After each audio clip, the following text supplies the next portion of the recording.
దివ్యవాణి TV ప్రేక్షకులందరికీ శుభోదయం.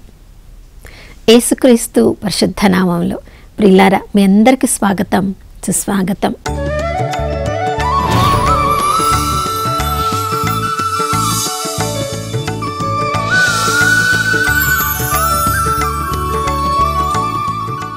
గడిచిన దినమంతా కంటికి రెప్పలా కాచుకున్న దేవాతి దేవునికి పూర్ణ హృదయంతో, పూర్ణ ఆత్మతో, పూర్ణ శక్తితో మనసారా వందనాలు తెలియచేద్దాం. ఈ నూతన ఉదయంలో కూడా నమ్మదగిన దేవుడు, విశ్వసనీయుడు, నిన్నటి దినం కంటే మరెక్కువ ప్రేమతో తన కృపావర్షాన్ని మనందరిపై కుమ్మరించారు. కోడి తన రెక్కలను చాచి తన బిడ్డలను కాచుకున్నట్లుగా సిలువ రక్తపు నీడలో నిన్ను నన్ను కాచుకోవడానికి ప్రభు ఈ ఉదయకాలంలో మనందరినీ కూడా సజీవుల లెక్కలో ఉంచారు. ప్రియులారా, అంత గొప్ప దేవుని ప్రేమ మనకు అండగా ఉండగా, ఆ దేవుని ప్రేమ ప్రతిరోజు మనల్ని సజీవ లెక్కలో మనల్ని నివసింపచేస్తూ ఉండగా, అదే ప్రేమను, అదే నిజమైన ప్రేమను ఇతరులకు కూడా పంచాలని ఆ దేవుడి ఉదయకాలము మనందరినీ కూడా పేరు పేరున ఆహ్వానిస్తున్నారు. అందుకనే అపోస్తులైన పేతురు తన మొదటి లేఖలో 1వ అధ్యాయము 22వ వచనంలో చెప్తున్నారు, ఎవరెవరైతే సత్యమైన వాక్కుకు విధేయించి తమను తాము శుద్ధి చేసుకుంటారో. అవును ప్రియులారా, దేవుని ప్రేమ మనలో ఉండాలంటే మొట్టమొదటగా ఆ వాక్యమైన యేసు ప్రభువుకు మనల్ని మనము విధేయించుకోవాలి. అప్పుడు ఆ వాక్యము మనల్ని శుద్ధి చేసి నిజమైన ప్రేమకు అడ్డుగా ఉన్న వాటన్నిటిని కూడా తొలగించినప్పుడు, దేవుని ప్రేమ నుంచి ఏ నిజమైన ప్రేమను మనము అనుభవించామో ఇతరులను కూడా అదే నిజమైన ప్రేమతో గాఢంగా మనము ప్రేమించవచ్చు. ఆ నిజమైన ప్రేమను ఈరోజు మనందరి మీద ప్రభు కుమ్మరించారు. కాబట్టి అదే విధంగా సిలువపై మరణించే అంత గాఢమైన ప్రేమను అనుభవించిన మనము అదే స్వచ్ఛమైన ప్రేమ, సత్యమైన ప్రేమ, నిజమైన ప్రేమను మన చుట్టూ ఉన్న వారందరికీ కూడా పంచాలని ఆ ప్రభు ఈ ఉదయకాలంలో మనందరినీ కూడా ఆహ్వానిస్తున్నారు. ప్రియులారా, ఒక జరిగిన సంఘటన ఇలా నేను చదివాను. 1972 సంవత్సరంలో చికాగో పట్టణంలో జరిగిన సంఘటన ఇది. ఒక ప్రేమికులు ఉన్నారు, పేతురు, లిండా, వారిద్దరి పేర్లు. 21 సంవత్సరం అంటూ ఆ పేతురుకి తన యొక్క స్నేహితురాలతో కలిసి జీవిత భాగస్వామిగా కూడా ఆమెను చేసుకోవాలని ఆశపడ్డాడు. ఏదో ప్రయాణం మీద కారులో ప్రయాణిస్తుండగా ప్రమాదవశత్తు అతనికి గాయాలయ్యి తలకి బాగా దెబ్బ తగిలి అతడు కోమాలోకి వెళ్ళవలసిన పరిస్థితి వచ్చింది.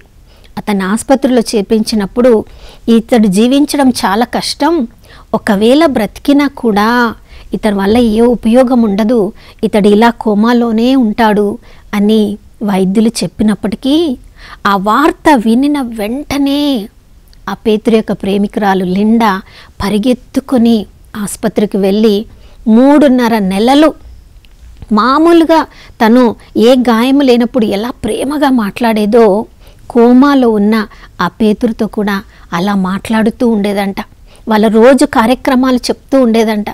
ఏమేమి న్యూస్ చూసిందో, ఏమేమి మంచి సంఘటనలు చుట్టుప్రక్కల జరుగుతూ ఉన్నాయో తను వింటున్నాడు, తను రెస్పాన్స్ ఇస్తాడు అన్నట్లుగా ఆశతో 3.5 నెలలు అతడికి సేవ చేస్తూ, అతనితో మాట్లాడుతూ అతని బెడ్ ప్రక్కనే ఉందంట. ప్రియులారా, 3.5 నెలల తర్వాత చిటికిన వ్రేలు, కాలు బొట్టన వ్రేలు అతడు కొంచెం కదపడం చూసినప్పుడు ఆమెలో చాలా జీవం, ఇక ఇతడు నాకు తప్పకుండా మరలా సాధారణ వ్యక్తిగా మారతాడు అని చెప్పి ఇంకా అతనికి మసాజ్ చేయడం, ఇంకా అతనికి ట్రీట్మెంట్ ఇప్పించడం, తను చేయవలసింది అంతా కూడా చేస్తూ ఉన్నప్పుడు మరికొన్ని రోజులు వెళ్ళిన తర్వాత తన కన్నురెప్పలు కదిలించడం మొదలుపెట్టాడంట. అప్పుడు ఆ వైద్యులు కూడా మరింత ఎక్కువ పరిచర్య చేయడం, మరింత ఎక్కువ వైద్యం చేయడం, అలా 2 సంవత్సరములు చేసిన తర్వాత ప్రియులారా అతడు కట్టె పట్టుకొని నడవడానికి, క్రచెస్ పట్టుకొని నడవడానికి అతనికి వీలైంది.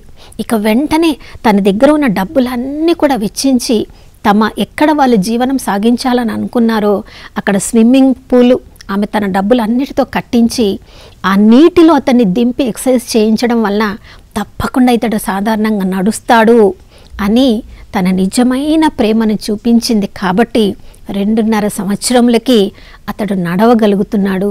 అతడు తనంతట తను ఎవరి సహాయం లేకుండా ఇక నేను ఉండగలను అన్న స్థితికి వచ్చినప్పుడు ప్రియులారా, మాట్లాడడానికి మాత్రం చాలా కష్టం.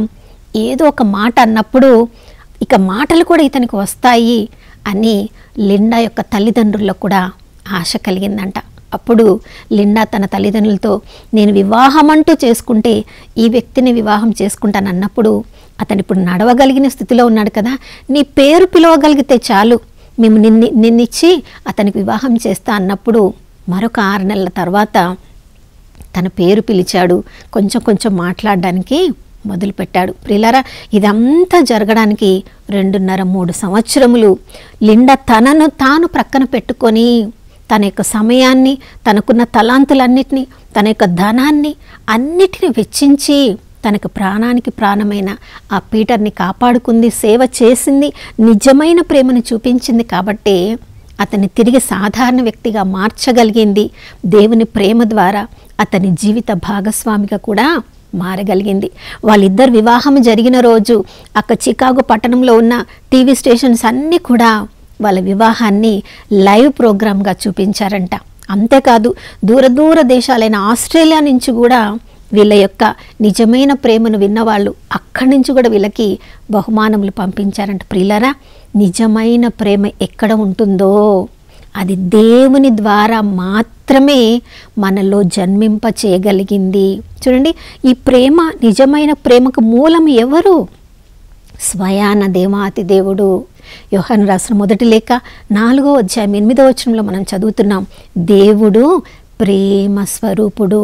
16వ వచనం మనం చదువుతున్నాం, ఎవరెవరైతే ఇతరులను ప్రేమించగలుగుతున్నారో దేవుడు వారి యందును వారు దేవుని యందును ఉన్నారనటకు నిజమైన ప్రేమను చూపించడమే నిదర్శనం. ప్రియులారా, చూడండి, దేవుడు మొదట మనల్ని ప్రేమించాడు కాబట్టే మనము దేవుణ్ణి, ఇతరులను ప్రేమించగలుగుతున్నామని యోహాను రాసిన మొదటి లేఖ 4వ అధ్యాయము 10వ వచనము 19వ వచనంలో మనం చదువుతున్నాం. అంటే ఎవరెవరైతే దేవుని సహవాసంలో ఉన్నారో, దేవుని ఆజ్ఞలకు విధేయించి జీవించాలనుకుంటున్నారో, ప్రేమ స్వరూపుడైన దేవుడు తన ప్రేమను మన మీద ఎలా కుమ్మరిస్తున్నారో, ఆ దేవుని దగ్గర నుంచి పొందిన ప్రేమను మనలో మనకి స్వార్థంగా ఉంచుకోకుండా దేవుని దగ్గర నుంచి పొందిన ప్రేమను, నిజమైన ప్రేమను, స్వచ్ఛమైన ప్రేమను ఇతరులకు పంచడానికి కూడా సిద్ధంగా ఉంటారు.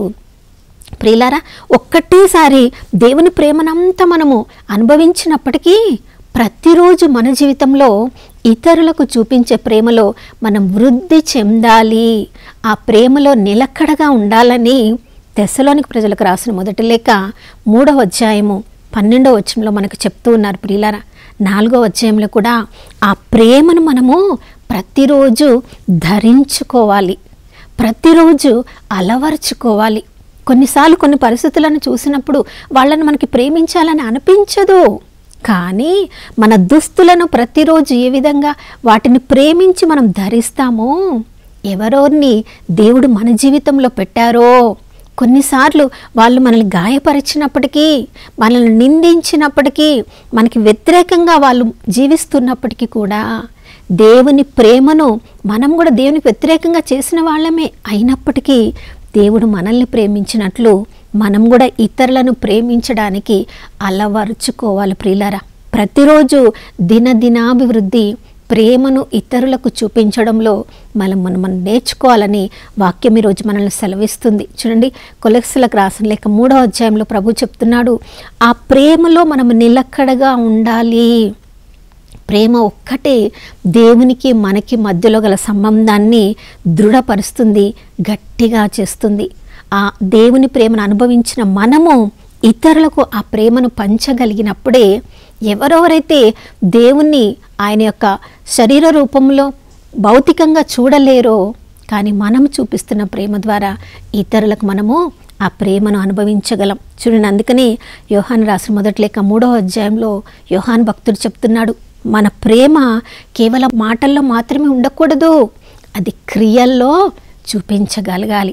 అందుకని ప్రియులారా, ప్రేమను చూపించడం అంటే మొట్టమొదటిది ఆ ప్రేమను చూపించాలి, ఇతరులను ప్రేమించాలనే ఆశ మనకు ఉండాలి, ఆ డిజైర్ మనకు ఉండాలి. ఆ కలిగిన ఆశను, దానిని ఎలా చూపించాలో మనం నిర్ణయం చేసుకోవాలి.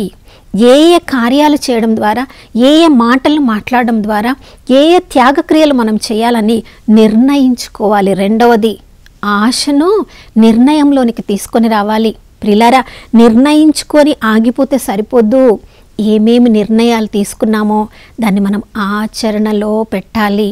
దేవుని ప్రేమ, నిజమైన ప్రేమ మనం చూపించాలని ఆశ ఉండాలి.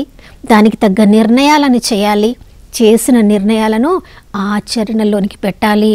యేసు ప్రభు ద్వారా దేవుడు చూడండి, లోకముని ఎంతో ప్రేమించానని చెప్పడం మాత్రమే కాదు, తన ఏకైక కుమారుణ్ణి ఈ లోకానికి అనుగ్రహిస్తాను, ఒక బలిగా వెలగా చెల్లిస్తానని చెప్పారు.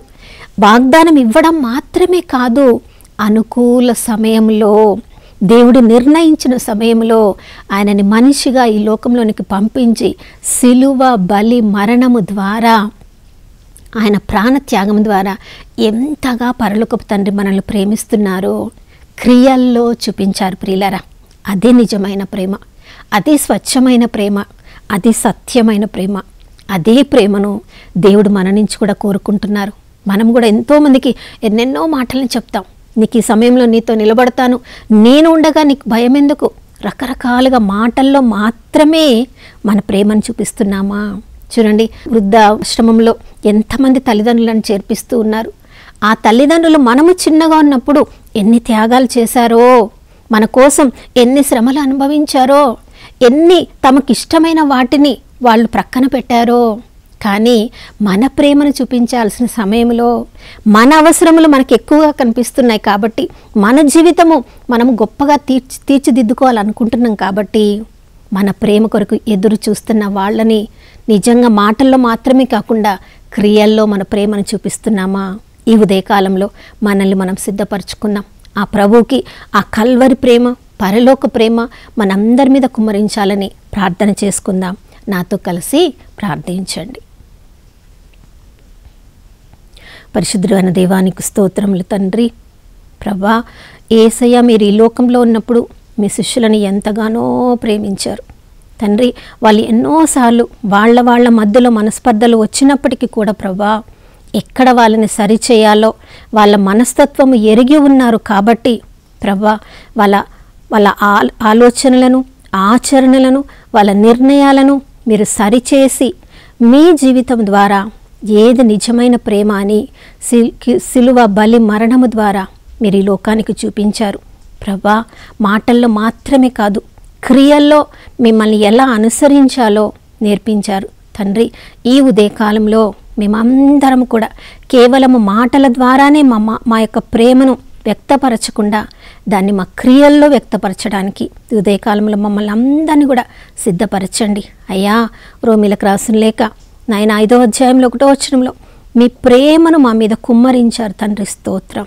8వ అధ్యాయంలో మీరు నేర్పిస్తున్నారు, పరిశుద్ధాత్మ దేవుడు మా హృదయంలోకి ప్రేమను కుమ్మరించడం ద్వారా మేము ఇతరులను ప్రేమించడానికి మమ్మల్ని సంసిద్ధపరుస్తున్నారు తండ్రి, మీకు స్తోత్రం.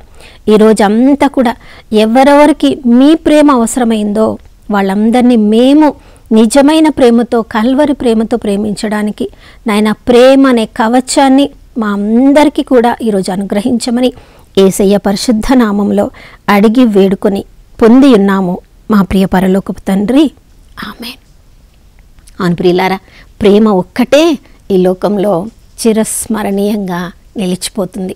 చూడండి, మన జీవితంలో ఎవరెవరు మనల్ని ప్రేమించారో మనము జీవించినంత కాలము వాళ్ళని గుర్తు చేసుకుంటూ ఉంటాం. మరి అలాంటి వ్యక్తులు మనము కూడా చిరస్మరణీయంగా ఇతరుల జీవితాల్లో ఉండాలంటే అందరినీ నిజమైన ప్రేమతో ప్రేమించుదాం. మరొక నూతన శుభోదయంలో మనం అందరము కలిసే వరకు దివ్యవాణి టీవీని వీక్షిస్తూ ఉందాం. ఇమ్మానుయేలు, దేవుడు మనతో ఉన్నారు.